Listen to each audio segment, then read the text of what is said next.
The moon hung low, silver and mournful, casting a cold glow over the sprawling forest. Trees whispered ancient secrets in the wind, their branches clawing at the night sky.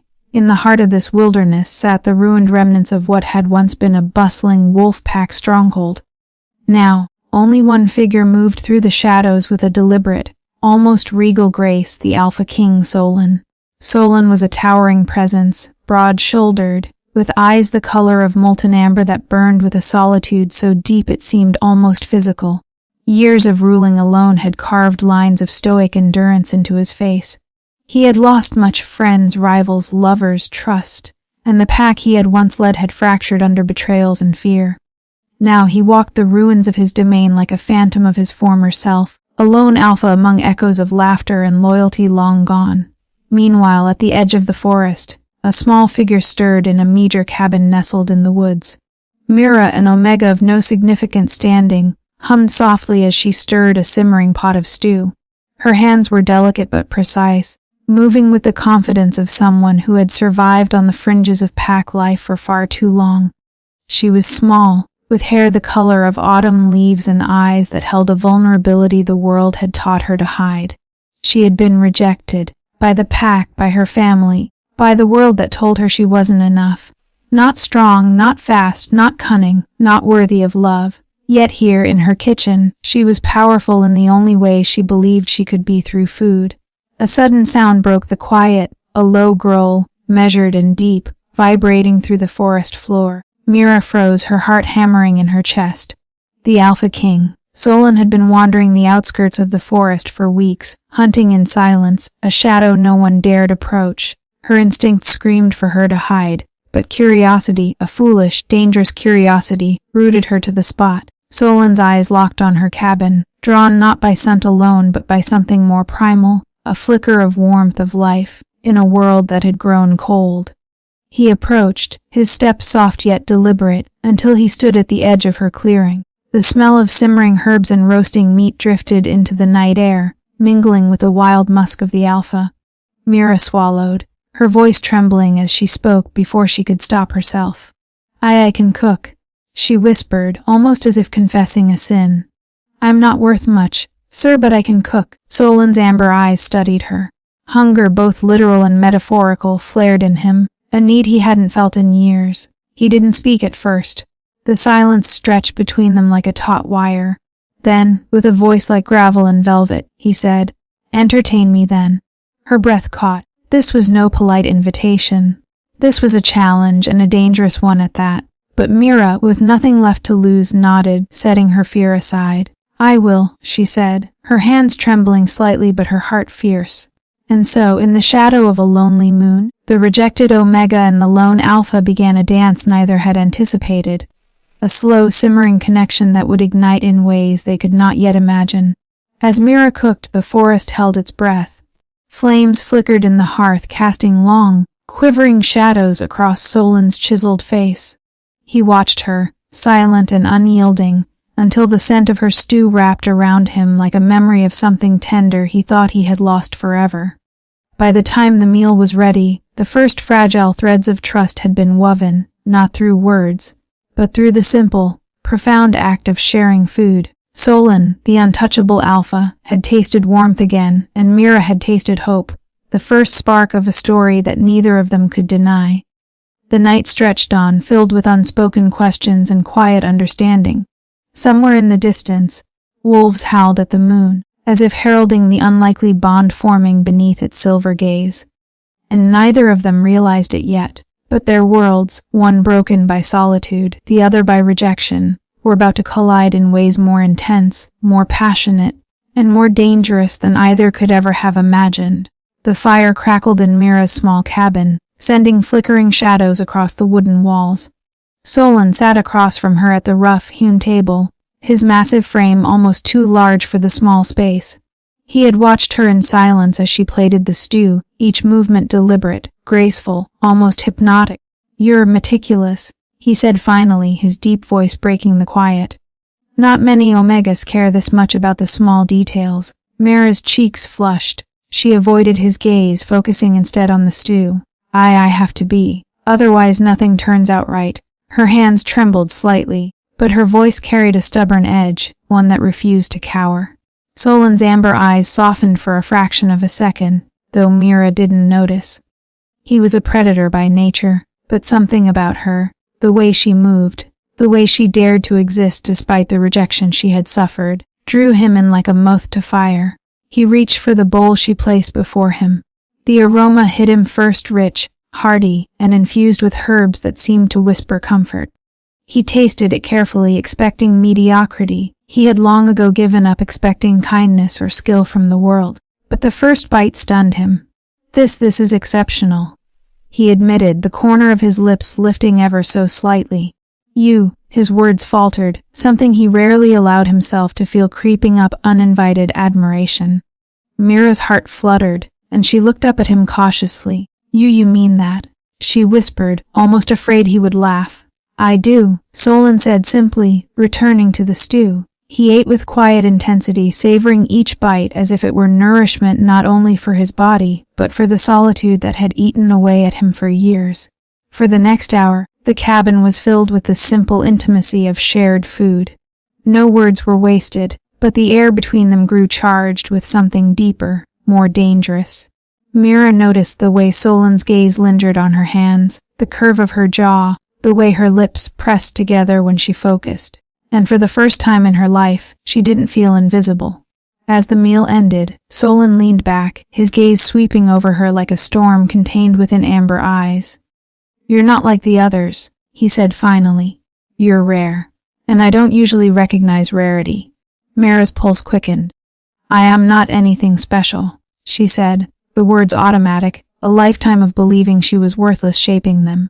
Solon's expression darkened, a flicker of something primal surfacing in his gaze. Stop telling yourself that, he said sharply.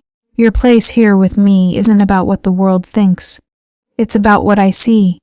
Her breath caught at the intensity in his voice, and for a moment, the world outside the cabin, the wolves, the forest, the pack politics seemed to vanish. She was alone with him, and something inside her stirred, a feeling she had buried beneath years of rejection desire. Then, the night was pierced by a low, warning growl from the forest. Solon stiffened immediately, instincts honed by years of ruling and surviving kicking in. Mira froze too, sensing the shift in the air, feeling the tension coil like a spring. You shouldn't be here alone, Solon said, rising to his full height, the shadows making him appear even more imposing. It's not safe. I can protect myself, Mira said, but her voice wavered, betraying her fear. Solon's gaze softened once more, but his hand, massive and powerful, rested lightly on the table near hers, a silent promise of protection. Not against them, he said. Not alone. The growl grew louder, and then the first pair of glowing eyes appeared in the darkness beyond the cabin. Solon moved swiftly, positioning himself between Mira and the threat, his presence a shield.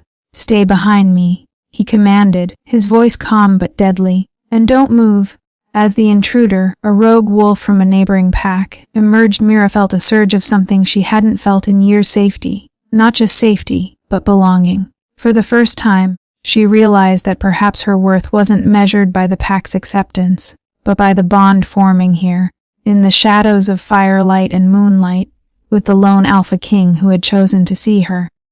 The rogue lunged, and Solon met it with a force that shook the cabin floor. Mira's heart raced as she watched him, powerful, untouchable, yet protecting her with every movement. In that moment, she understood that the connection between them was no longer just about food or survival. It was something deeper, something dangerous, something impossible to ignore. And as the night stretched on, the storm outside mirroring the storm inside the cabin, Mira knew one thing with absolute certainty: she had never felt more alive and more terrified in her entire life. The rogue wolf slumped at Solon's feet, its eyes dimming as the alpha's dominance crushed its defiance. Mira's hands were pressed tightly against her chest, her body trembling, not just from fear, but from the raw intensity of witnessing the alpha in his full, unstoppable power. You're incredible, she whispered, voice barely audible. Solon's amber eyes met hers, and for a heartbeat, the predator within him softened.